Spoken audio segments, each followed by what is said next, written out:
حرفيا صار عندي انهيار واني اشوف هذا الفيديو، فاكيد ما اريد انهار، فراح اسوي لكم اليوم ترند الشوكولات والرمان. واحلى شيء بيه هو يا مسهله، بس مجرد تحتاجون وقت تفرفطوا بيه الرمان. الشوكولات راح استخدم نوع اني احبه مذوبه. طبعا اني اكثر فاكهه اشتهيها خلال فتره الحمل هي الرمان، واساسا اموت على النستله، فيعني هاي الترند صنعت خصيصا الي. وهيك صارت بعد ما ذوبناها. راح احط الرمان بتبسي، واحط ورق زبده حتى لا يلزق. انا حاطه سيليكون مات، رصيته هيك بشكل دائري يطلع حلو. وندير الشوكولات بهالشكل. يعني أنا أحبهم اثنيناتهم، بس أبد ما مجربة أذوقهم سوية. مفروض هسه يصير كله قطعة واحدة، ما أعرف. راح أحطه بالثلاجة لحد ما يتماسك ونرجع نطلعه. وهاي شكلها بعد ما طلعناها من الثلاجة.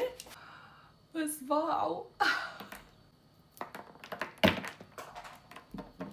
أوه ماي جاد. مالتي ما صار بي الطقة مالتهم، ما أعرف ليش.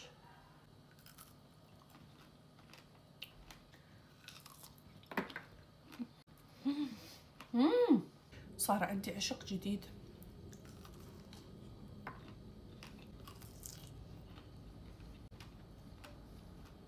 رهيب، لازم تجربوه.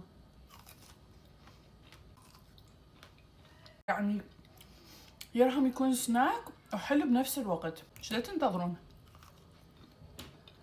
روحوا سووه.